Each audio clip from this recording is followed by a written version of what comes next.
Ladies and gentlemen, welcome back to You Can Do This. Today, we're gonna tackle the giant soup dumpling, an internet sensation. You've seen us make a dumpling before. It was the grilled cheese dumpling. The wrapper was made out of cheese and it had tomato soup inside. But we're gonna go for a pretty traditional soup dumpling, just grande. Let's jump right in. Let's make dough, we'll make the base, and then we'll hope it all comes together. In the stand mixer right here, we got 400 grams of flour. We have 3/4 of a cup of water that we are just gonna drop in. And this is gonna be like kind of your standard, super easy dough. You want all those glutens to form because when you're forming those glutens, what happens is it makes the dough stretchy, right? You're activating the gluten in it. And I kind of want a tougher dough on this just simply for the fact that it's gonna have to hold a lot of soup. When it's wrapped around the hook like that and it's coming off the sides, that's when you know you're ready to go. I'm gonna pull this out and I'm gonna set this off to the side. I'm gonna let it really come together and I'm gonna let this dough rest for about 30 minutes. Filling. We don't really need to go super deep into this. I have scallions, I have ginger, I have garlic. I'm gonna add a little bit of sesame oil. I'm gonna mix it all together. Filling set, I'm gonna set it off to the side. Now, what's the magic of a soup dumpling? The magic of a soup dumpling is taking a broth and setting it with gelatin, right? And we're gonna use gelatin just from the store that you rip open. You can use any kind of stock that you want. Today, I have just a little bit of chicken stock. It's what's available. It's really fast. I'm gonna flavor it with a little bit of soy, a little sesame, and then I have garlic and ginger, which I'm also putting in here. So this has been going for a few minutes now. All that smell is permeating out, and all I'm gonna do is dump in some gelatin. I'm gonna work it really fast because if you dump gelatin in a hot liquid, it'll want to set right away. But as long as you work it pretty quickly, you can get away with it. I'm going to take this gelatin stock mixture and I'm put it in a bowl and put it in the fridge to set. Filling's made, broth is made, dough is made. Now we just got to roll it out. How giant do we make a giant dumpling? Well, let's check this out. This is my steam basket, right? I can't go any bigger than this. So I'm going to roll this out. I don't know how thick to go here. I don't know if I'm shooting myself in the foot or I should really be thinner, or is this too thick? So I have a pretty sweet square. It's a terrible representation of a circle. So what I'm gonna do is I'm gonna cheat sheet, just like this.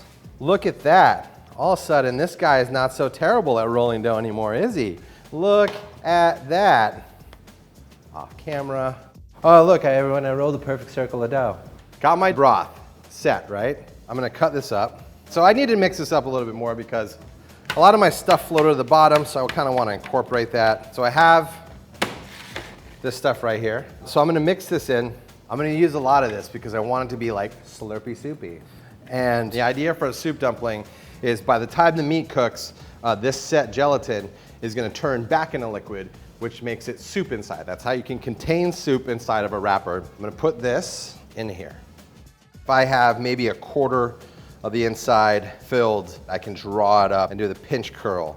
All right, so I'm just doing this fold around here, all the way around, keep going here and here. All right, so I have this basic shape. I'm gonna draw it all together like they did, and then they take it to the top and they pinch the entire top and they kind of twist it. Well, this is not the most beautiful giant soup dumpling in the entire world, but it's mine and I love it.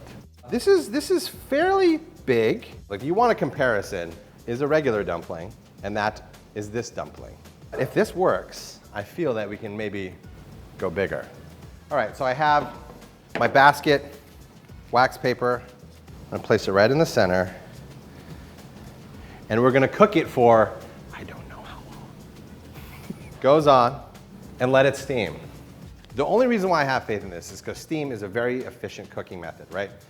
It completely envelops, permeates, and it's very, very, very, very hot.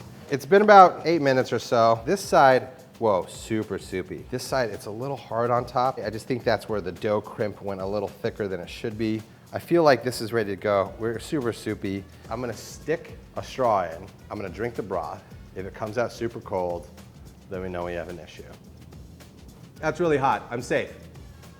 Let's cut this bad boy open.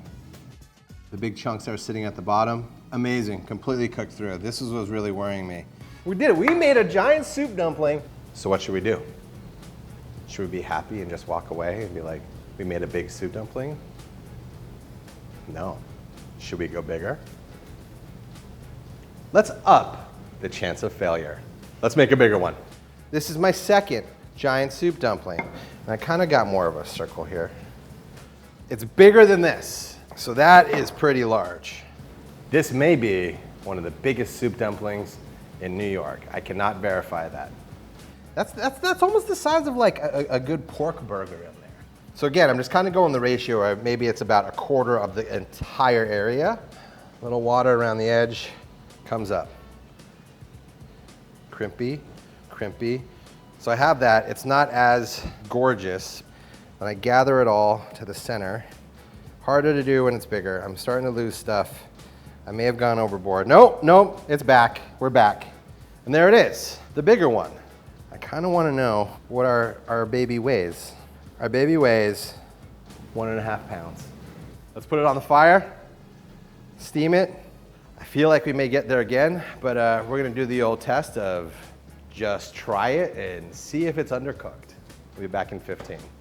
Do we have success, failure, or we usually shoot somewhere in between? Everyone at home, we have a giant soup dumpling. Look at the wiggle on it. I'm gonna take this out. That's a solid 8 inches across. The ones that you see oftentimes on Instagram, they use a smaller basket, which kind of creates walls in it and lifts it up a little bit higher. And so it looks crammed in. So in the actual space that you're seeing it right now, the perspective that you're seeing right now, we're using a huge basket. And this dumpling actually is bigger. Look at that. That's what the inside looks like. This is what they never show you on the videos. That's so much soup. That's so much pork. This thing totally makes sense beyond a gimmick. Usually when you do a gimmick, flavor is sacrificed. It's all still there. You can still eat this as a full-on meal. You get that soup as an app, and then you get to dig into basically noodles and pork afterwards. I mean, it is 1.5 pounds after all.